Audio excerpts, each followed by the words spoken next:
Triton is the largest natural satellite of the planet Neptune, and was the first Neptunian moon to be discovered, on October 10, 1846, by English astronomer William Lassell. It is the only large moon in the solar system with a retrograde orbit, an orbit in the direction opposite to its planet's rotation.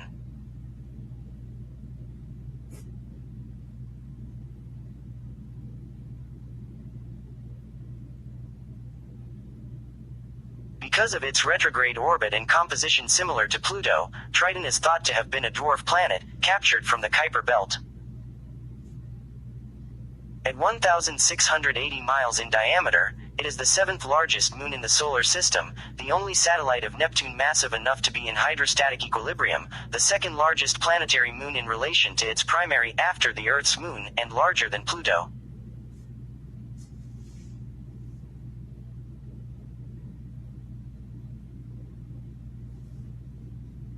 Triton is one of the few moons in the solar system known to be geologically active, the others being Jupiter's Io and Europa, and Saturn's Enceladus and Titan.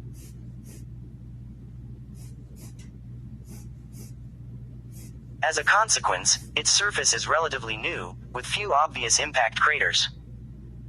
Intricate cryovolcanic and tectonic terrains suggest a complex geological history. Triton has a surface of mostly frozen nitrogen, a mostly water ice crust, an icy mantle and a substantial core of rock and metal.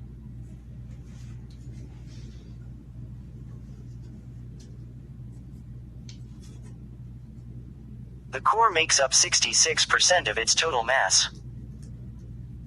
The mean density is 2.061 grams per cc, reflecting a composition of approximately 15 to 35% water ice. During its 1989 flyby of Triton, Voyager 2 found surface temperatures of -391 degrees, and also discovered active geysers erupting sublimated nitrogen gas, contributing to a tenuous nitrogen atmosphere. Voyager 2 remains the only spacecraft to visit Triton.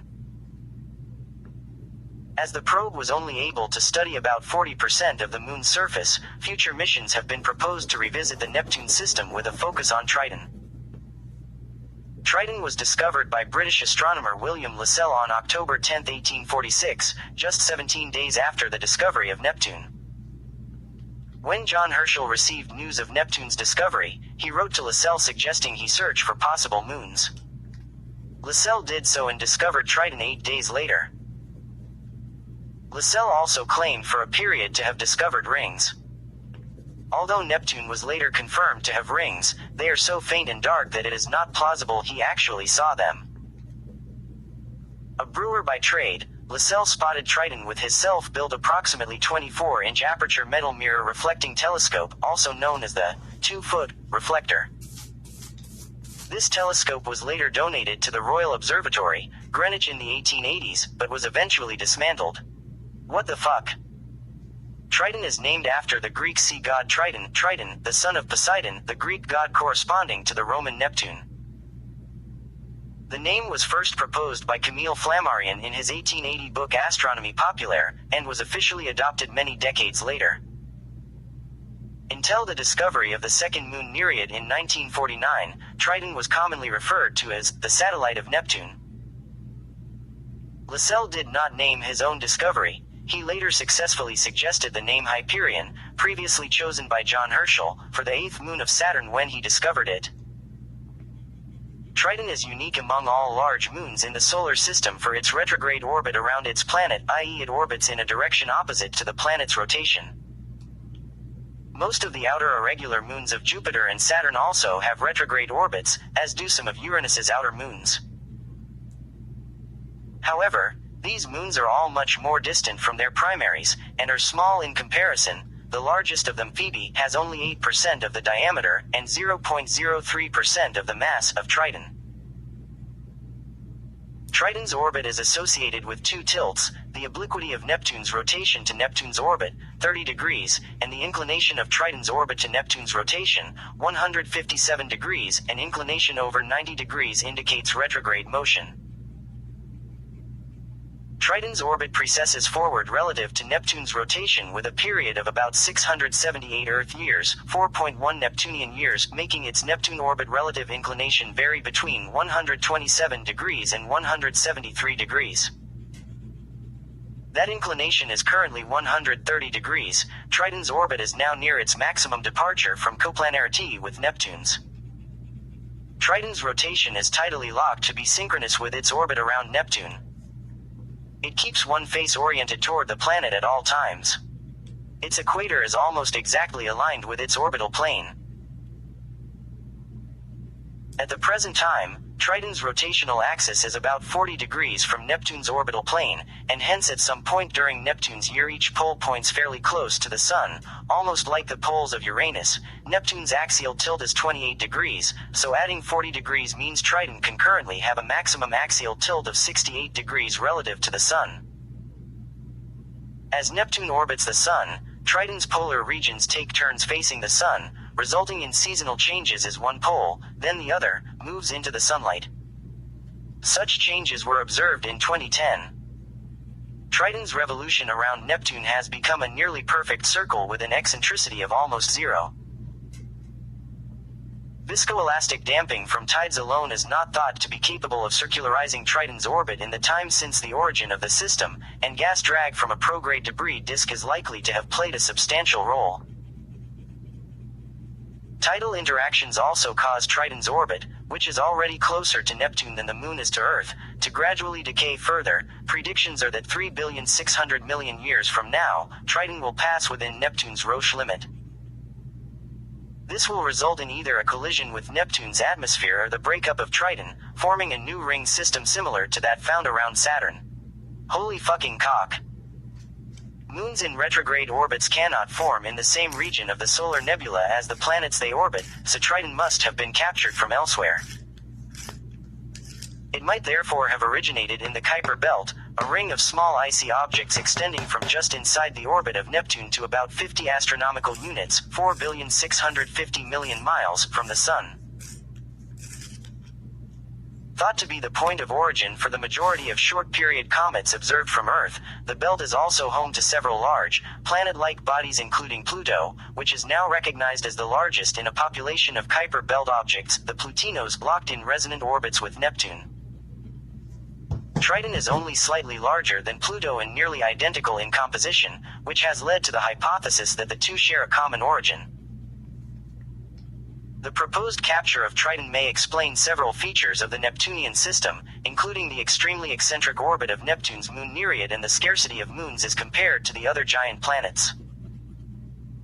Triton's initially eccentric orbit would have intersected orbits of irregular moons and disrupted those of smaller regular moons, dispersing them through gravitational interactions. Triton's eccentric post-capture orbit would have also resulted in tidal heating of its interior, which could have kept Triton fluid for 1 billion years. This inference is supported by evidence of differentiation in Triton's interior. This source of internal heat disappeared following tidal locking and circularization of the orbit. Two types of mechanisms have been proposed for Triton's capture. To be gravitationally captured by a planet, a passing body must lose sufficient energy to be slowed down to a speed less than that required to escape.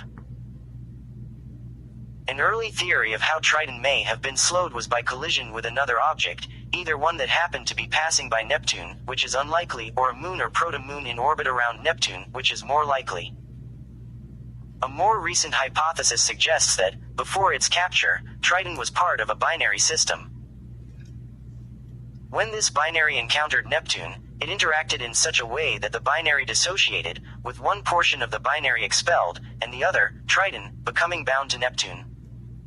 This event is more likely for more massive companions. This hypothesis is supported by several lines of evidence, including binaries being very common among the large Kuiper Belt objects. The event was brief but gentle, saving Triton from collisional disruption. Events like this may have been common during the formation of Neptune, or later when it migrated outward. However, simulations in 2017 showed that after Triton's capture, and before its orbital eccentricity decreased, it probably did collide with at least one other moon, and caused collisions between other moons. Triton is the 7th largest moon and 16th largest object in the solar system, and is modestly larger than the dwarf planets Pluto and Eris. It is also the largest retrograde moon in the solar system. It comprises more than 99.5% of all the mass known to orbit Neptune, including the planet's rings and 13 other known moons, and is also more massive than all known moons in the solar system, smaller than itself combined. Also, with a diameter 5.5% that of Neptune, it is the largest moon of a gas giant relative to its planet in terms of diameter. Although Titan is bigger relative to Saturn in terms of mass, the ratio of Triton's mass to that of Neptune is equal to about 0.02%. It has a radius, density 2.061 grams per centimeter cubed, temperature and chemical composition similar to that of Pluto.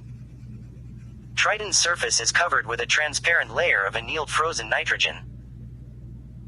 Only 40% of Triton's surface has been observed and studied, but it is possible that it is entirely covered in such a thin sheet of nitrogen ice. Like Pluto's, Triton's crust consists of 55% nitrogen ice with other ices mixed in.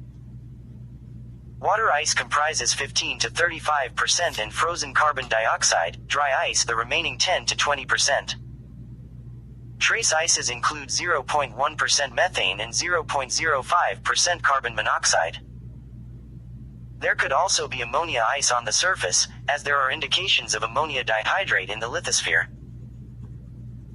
Triton's mean density implies that it probably consists of about 30 to 45% water ice, including relatively small amounts of volatile ices, with the remainder being rocky material.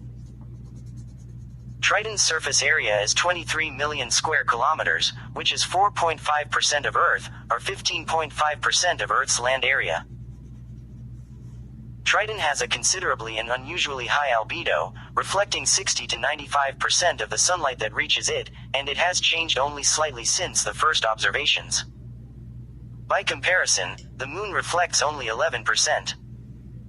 Triton's reddish color is thought to be the result of methane ice, which is converted to tholins under exposure to ultraviolet radiation. Because Triton's surface indicates a long history of melting, models of its interior posit that Triton is differentiated, like Earth, into a solid core, a mantle and a crust. Water, the most abundant volatile in the solar system, comprises Triton's mantle, enveloping a core of rock and metal. There is enough rock in Triton's interior for radioactive decay to maintain a liquid subsurface ocean to this day, similar to what is thought to exist beneath the surface of Europa and a number of other icy outer solar system worlds. This is not thought to be adequate to power convection in Triton's icy crust. However, the strong obliquity tides are believed to generate enough additional heat to accomplish this and produce the observed signs of recent surface geological activity. The black material ejected is suspected to contain organic compounds, and if liquid water is present on Triton, it has been speculated that this could make it habitable for some form of life. Triton has a tenuous nitrogen atmosphere, with trace amounts of carbon monoxide and small amounts of methane near its surface. Like Pluto's atmosphere, the atmosphere of Triton is thought to have resulted from evaporation of nitrogen from its surface. Its surface temperature is at least minus 395.5 degrees because Triton's nitrogen ice is in the warmer, hexagonal crystalline state, and the phase transition between hexagonal and cubic nitrogen ice occurs at that temperature. An upper limit in the low minus 380s can be set from vapor pressure equilibrium with nitrogen gas in Triton's atmosphere. This is colder than Pluto's average equilibrium temperature of minus 380 degrees. Triton's surface atmospheric pressure is only about 0.00001 to 0.00002 atmospheres. Turbulence at Triton's surface creates a troposphere, a weather region, rising to an altitude of 5 miles. Streaks on Triton's surface left by geyser plumes suggest that the troposphere is driven by seasonal winds capable of moving material of over a micrometer in size. Unlike other atmospheres, Triton's lacks a stratosphere, and instead has a thermosphere from altitudes of 5 to 590 mi, and an exosphere above that. The temperature of Triton's upper atmosphere, at minus 288.5 plus or minus 9 degrees, is higher than that at its surface, due to heat absorbed from solar radiation in Neptune's magnetosphere. Yeehaw! A haze permeates most of Triton's troposphere, thought to be composed largely of hydrocarbons and nitriles created by the action of sunlight on methane. Triton's atmosphere also has clouds of condensed nitrogen that lie between 0.6 and 1.8 miles from its surface. In 1997, observations from Earth were made of Triton's limb as it passed in front of stars. These observations indicated the presence of a denser atmosphere than was deduced from Voyager 2 data. Other observations have shown an increase in temperature by 5% from 1989 to 98. These observations indicated Triton was approaching an unusually warm southern hemisphere summer season that happens only once every few hundred years. Theories for this warming include a change of frost patterns on Triton's surface and a change in ice albedo, which would allow more heat to be absorbed. Another theory argues that the changes in temperature are a result of deposition of dark, red material from geological processes. Because Triton's bond albedo is among the highest within the solar system, it is sensitive to small variations in spectral albedo. All detailed knowledge of the surface of Triton was acquired from a distance of 24,854.8 miles by the Voyager 2 spacecraft during a single encounter in 1989. The 40% of Triton's surface imaged by Voyager 2 revealed blocky outcrops, ridges, troughs, furrows, hollows, plateaus, icy plains and few craters. Triton is relatively flat, its observed topography never varies beyond half a mile. The impact craters observed are concentrated almost entirely in Triton's leading hemisphere. Analysis of crater density and distribution has suggested that in geological terms, Triton's surface is extremely young, with regions varying from an estimated 50 million years old to just an estimated 6 million years old. 55% of Triton's surface is covered with frozen nitrogen, with water ice comprising 15 to 35% and frozen CO2 forming the remaining 10 to 20%. The surface shows deposits of tholins, organic chemical compounds that may be precursors to the origin of life. One of the largest cryovolcanic features found on Triton is Leviathan Patera, a caldera-like feature roughly 62 miles in diameter seen near the equator. Surrounding this caldera is a volcanic dome that stretches for roughly 1,242.7 miles along its longest axis, indicating that Leviathan is the second largest volcano in the solar system by area, after Alba Mons. This feature is also connected to two enormous cryo-lava lakes seen northwest of the caldera. Because the cryo-lava on Triton is believed to be primarily water ice with some ammonia, these lakes would qualify as stable bodies of surface liquid water while they were molten. Yeah woohoo! This is the first place such bodies have been found apart from Earth, and Triton is the only icy body known to feature cryo-lava lakes, although similar cryomagmatic extrusions can be seen on Ariel, Ganymede, Charon, and Titan. The Voyager 2 probe observed in 1989 a handful of geyser-like eruptions of nitrogen gas and entrained dust from beneath the surface of Triton in plumes up to 5 miles high. Triton is thus, along with Earth, Io, Europa and Enceladus, one of the few bodies in the solar system on which active eruptions of some sort have been observed. The best observed examples are named Healy and Mahalani, after a Zulu water sprite and a Tongan sea spirit, respectively. All the geysers observed were located between 50 degrees and 57 degrees south, the part of Triton's surface close to the subsolar point. This indicates that solar heating, although very weak at Triton's great distance from the Sun, plays a crucial role. It is thought that the surface of Triton probably consists of a translucent layer of frozen nitrogen overlying a darker substrate, which creates a kind of solid greenhouse effect. Solar radiation passes through the thin surface ice sheet, slowly heating and vaporizing subsurface nitrogen until enough gas pressure accumulates for it to erupt through the crust. A temperature increase of just 8 degrees above the ambient surface temperature of minus 393 degrees could drive eruptions to the heights observed. Although commonly termed cryovolcanic, This nitrogen plume activity is distinct from Triton's larger-scale cryovolcanic eruptions, as well as volcanic processes on other worlds, which are powered by internal heat. CO2 geysers on Mars are thought to erupt from its south polar cap each spring in the same way as Triton's geysers. Each eruption of a Triton geyser may last up to a year, driven by the sublimation of about 3,500,000,000 cubic feet of nitrogen ice over this interval. Dust and train may be deposited up to 93 miles downwind in visible streaks, and perhaps much farther in more diffuse deposits. Voyager 2's images of Triton's southern hemisphere show many such streaks of dark material. Between 1977 and the Voyager 2 flyby in 1989, Triton shifted from a reddish color, similar to Pluto, to a far paler hue, suggesting that lighter nitrogen frosts had covered older reddish material. The eruption of volatiles from Triton's equator and their deposition at the poles may redistribute enough mass over the course of 10,000 years to cause polar wander. Triton's south polar region is covered by a highly reflective cap of frozen nitrogen and methane sprinkled by impact craters and openings of geysers. Little is known about the North Pole because it was on the night side during the Voyager 2 encounter, but it is thought that Triton must also have a North Polar ice cap.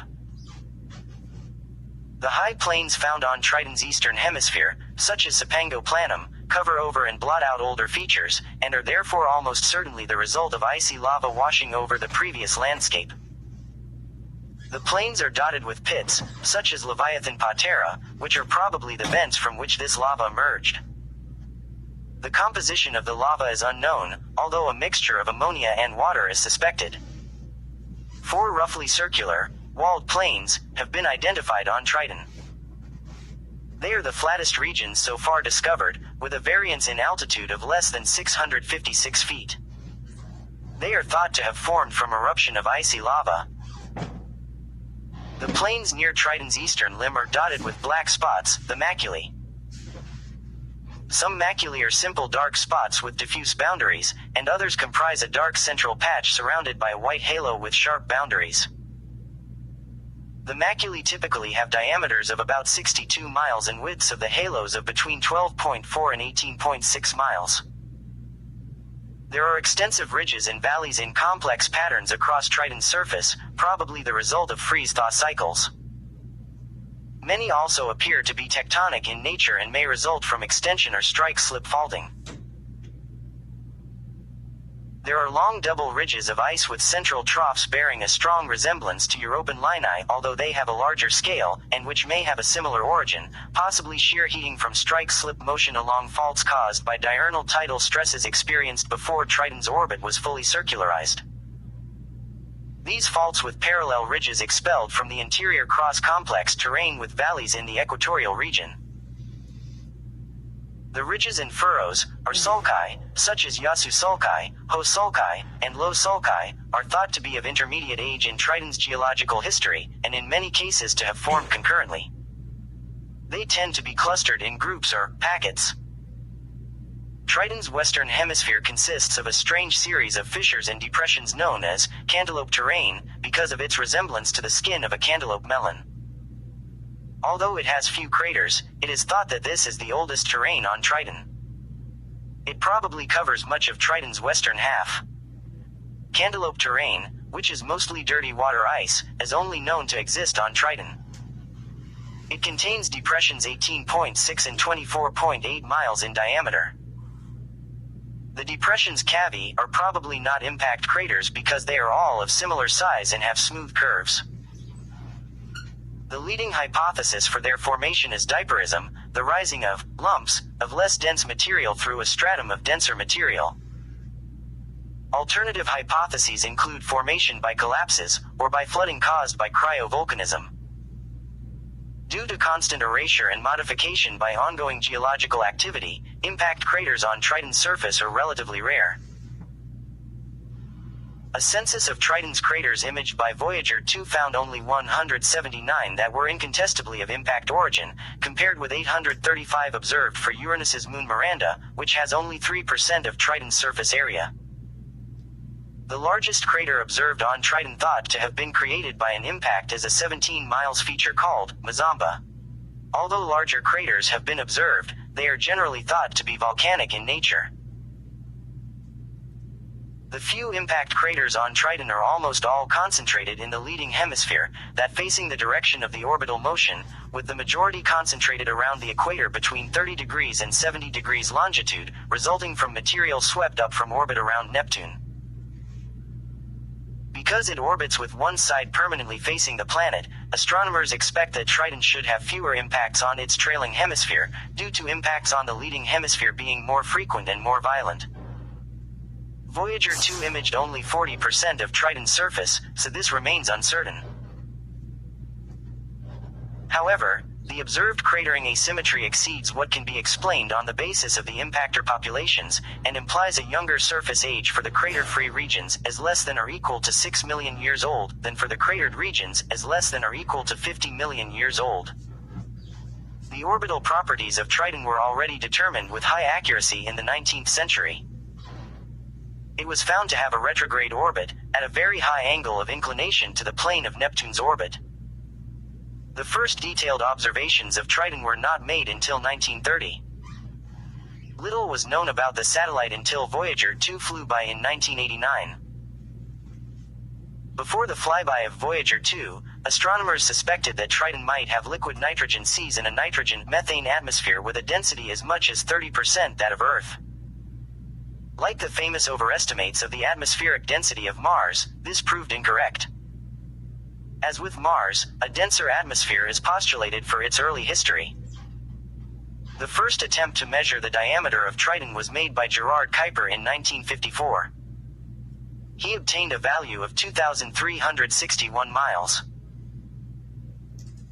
Subsequent measurement attempts arrived at values ranging from 1,553.4 to 3,728 miles, or from slightly smaller than the Moon 2,158.7 miles to nearly half the diameter of Earth. Data from the approach of Voyager 2 to Neptune on August 25, 1989, led to a more accurate estimate of Triton's diameter, 1,681 miles. In the 1990s, various observations from Earth were made of the limb of Triton using the occultation of nearby stars, which indicated the presence of an atmosphere and an exotic surface. Observations in late 1997 suggest that Triton is heating up and the atmosphere has become significantly denser since Voyager 2 flew past in 1989. New concepts for missions to the Neptune system to be conducted in the 2010s were proposed by NASA scientists on numerous occasions over the last decades. All of them identified Triton as being a prime target, and a separate Triton lander comparable to the Huygens probe for Titan was frequently included in those plans. No efforts aimed at Neptune and Triton went beyond the proposal phase, and NASA's funding on missions to the outer solar system is currently focused on the Jupiter and Saturn systems. A proposed lander mission to Triton, called Triton Hopper, would mine nitrogen ice from the surface of Triton and process it to be used as propellant for a small rocket, enabling it to fly or hop across the surface. Another concept, involving a flyby, was formally proposed in 2019 as part of NASA's Discovery program under the name Triton. Neptune Odyssey is a mission concept for a Neptune orbiter with a focus in Triton being studied as a possible large strategic science mission by NASA that would launch in 2033 and arrive at the Neptune system in 2049.